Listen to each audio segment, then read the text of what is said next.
আমি elevator education থেকে Souvik sir কথা বলছি।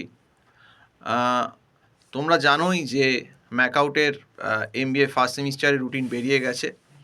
তো 3rd জানুয়ারি থেকে এক্সাম স্টার্ট হচ্ছে। একটা প্রভিশনাল রুটিন মোটামুটি ইউনিভার্সিটি দিয়ে দিয়েছে এবং ফার্স্ট বোধহয় ইকোনমিক্স দিয়ে স্টার্ট হচ্ছে। তো এখন কিন্তু একদম এক্সাম দুয়ারে বলতে গেলে, মানে আমরা দুয়ারে এক্সাম কথাটা ইউজ করতেই পারি। তো তাও বলবো যে এই রুটিনটা অনেক ভালো রুটিন, যদিও পরীক্ষা এগিয়েছে, কিন্তু অন্তত একদিন দুদিন এরকম করে কিছু কিছু ক্ষেত্রে কিন্তু ছুটি দিয়েছে। আগে যে ম্যাকআউটের এক্সামগুলো এমবিএর হতো তাতে কিন্তু ছুটিই থাকতো না, মানে পরপর পরপর পরের দিনই পরীক্ষা এরকম ফেলে দিত।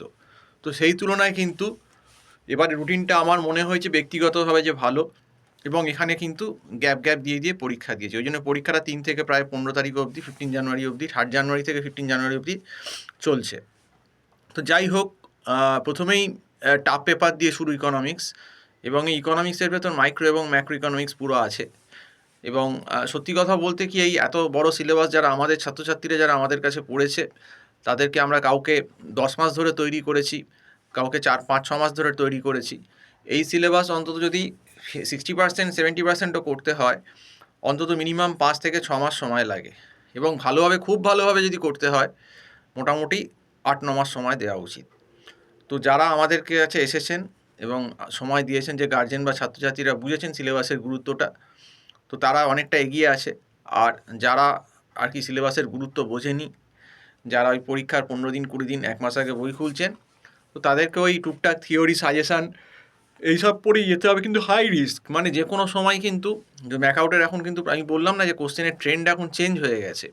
এখন ম্যাকআউট কী কোশ্চেন করবে, আগেরবার যেমন তোমার research methodology and business statistics পেপারটা আমি দেখেছিলাম থিওরি বেসড করে দিতে, কিন্তু এবারে দেখা যাক কী হয় পেপারটা। এখন যদি কিছু থিওরি বেসড করে তাহলে হয়তো কিছু স্টুডেন্ট মানে গল্পগুজব লিখে হয়তো কোনোভাবে পাস করে যাবে, ভালো নম্বর না হলেও। কিন্তু যদি আবার বেশি স্ট্যাট বেস করে দেয় তখন আবার উল্টে যাবে। তো এইগুলো কন্ডিশান। তো মাইক্রো ম্যাক্রোর ক্ষেত্রেও সেম, যদি একটু থিওরি দেয়, সামস গ্রাফটা কম দেয়, তাহলে হয়তো কোনোভাবে স্টুডেন্ট হয়তো ভালো নম্বর পেলো না, কিন্তু হয়তো কোনোভাবে পাসটা করে গেল।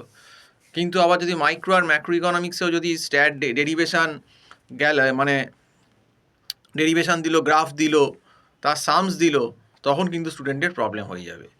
কিন্তু আমাদের কাছে যারা স্টুডেন্ট পড়েছে তাদেরকে আমরা সব রকমভাবে তৈরি করেছি। থিওরিও যাতে লিখতে পারে সেরকমও নোট দিয়েছি, নোট প্রোভাইড করেছি, বুঝিয়েছি। আবার যদি অঙ্ক আছে সেটাও যাতে ট্যাকেল করতে পারে করিয়েছি, এবং গ্রাফও করা কিন্তু প্রত্যেকটা ডায়াগ্রামের সঙ্গে শিখিয়েছি। সেইগুলো করতে গেলে কিন্তু সময় দিতে হয় এবং একজন সিনিয়র লোকের কাছে পড়তে হয়।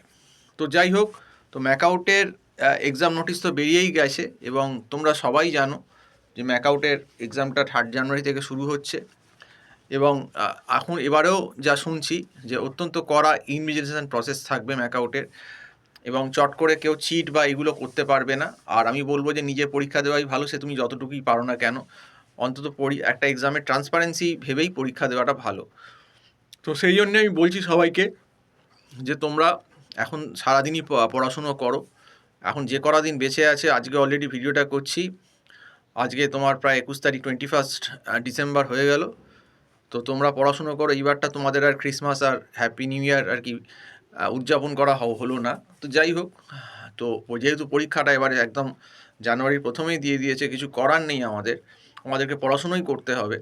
এবং ইনভিজিলেশন প্রসেসের যেটা সিস্টেম, যে ফ্যাকাল্টি কিছু করতে পারবে না, কলেজ ফ্যাকাল্টি। কারণ যে ফ্যাকাল্টি বা যারা গার্ড দেবেন কলেজের হোম সেন্টারের, তাদের প্রত্যেকের নাম্বার ইউনিভার্সিটি যারা ইনভিজিলেশন করছেন অনলাইন তাদের কাছে থাকবে। তারা যদি কোনো রকম কোনো কিছু দেখেন যে অন্যরকম ব্যাপার হচ্ছে হল রুমে, সেটা রুলস মেনে হচ্ছে না, সেক্ষেত্রে কিন্তু তারা ডিরেক্ট যারা গার্ডে আছেন তাদেরকে ফোন করবেন, এবং তারা নিজেরাই কিন্তু স্ট্রিক্ট ব্যবস্থা নেবেন। কাজেই এখন ম্যাকআউটের যা সিস্টেম হয়ে গেছে, তাতে কিন্তু পড়াশুনো না করে এলে, অন্যের ভরসায় বা অন্য কিছুর ভরসায় এলে অন্তত পাস করা সম্ভব না। আর ধরা পড়ে গেলে, আমি এরকম অনেক আগের বছরও হয়েছে, 2-3 জনকে আরে করেছে, তো সেটা মোটেই ভালো ব্যাপার হবে না। সেই জন্য বারবার বলছি, পারো না পারো নিজে পরীক্ষা দাও, নিজে যতটুকু লিখতে পড়তে পারবে সেটাই দাও, এই কথাই বলবো।